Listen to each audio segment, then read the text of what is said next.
tulis riba. Yang keempat syahidah, urang saksi.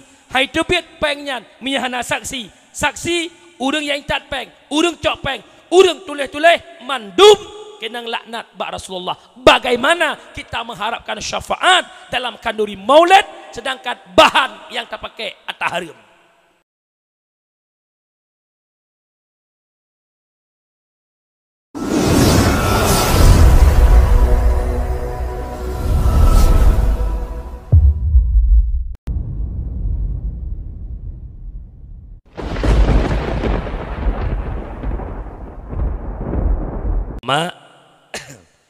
Dakwah malamnya dalam rangka memperingati maulud Nabi besar Muhammad sallallahu alaihi wasallam.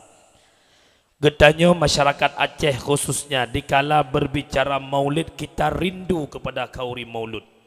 Walau kedeh uronyo permasalahan maulud di Aceh hana clear. Artinya selalu ada pihak-pihak yang menyatakan bahwa maulid itu bid'ah. Secara hukum dasar maulid memang bid'ah. Tapi bukan semua bid'ah digolongkan kepada bid'ah yang dolalah. Hana mandum bid'ah sesat. Bukan dihukum atas jami' tapi atas majmu'. Hanai pabeh aprat mandum-mandum bid'ah hana. Hana bid'ah dolalah hana. Munya kauri maulud, munya sip syarat itamang dalam bid'ah yang hasanah.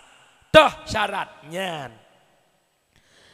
Imam Jalaluddin Abdurrahman As-Suyuti dalam kitab Hawi lil Fatawi limang boh syarat kauri maulud nyan gedung li Allah Ta'ala dan negala li Allah.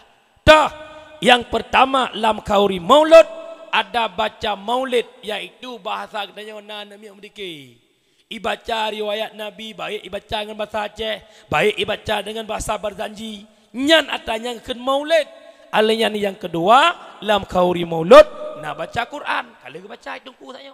Yang kedua lam kauri maulud ada hidangan makanan. Kalau taundang urang bubu tapi. Alanya yang keempat na silaturahmi. Tah silaturahmi. Taundang kampung ke kampung truk kena nyan silaturahmi. Yang kelima nya ke hatta malamnya. Mau'izah hasanah. Ya kejit pakan di Aceh. Asai maulud tetap na dakwah. Wateh na dakwah ule-ule ada kerut. Apa kalinya corona apa na dakwah ho. Aceh ka dakwah tika pas. Dua sabot tempuk sapat, ba kacang, pajo kacang. Oh dakwah sapu tandingan.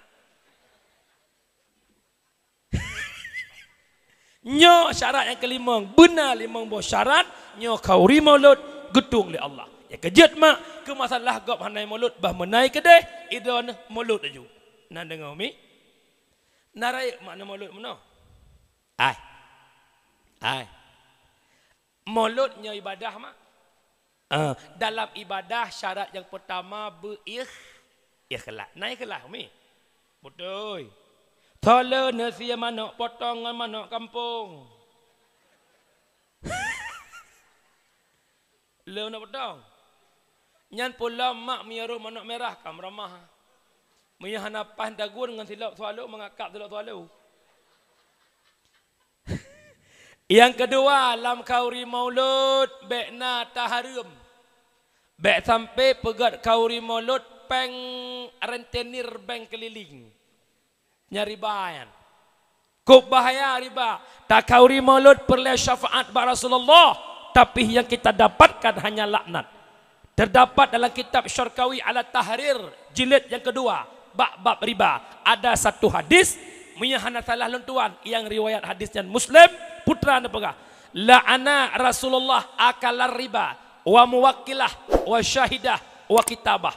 Dilaknat oleh Rasulullah urang pajuh riba, muwakil, wakilah riba. Alinyan yang kelaya wa kitabah urang tulis riba. Yang keempat syahidah urang saksi. Hai tebit pengnya miyahana saksi. Saksi urang yang tat peng, urang cok peng, urang tulis mandum kenang laknat ba Rasulullah. Bagaimana kita mengharapkan syafaat dalam kanduri maulid sedangkan bahan yang terpakai at-tahrim.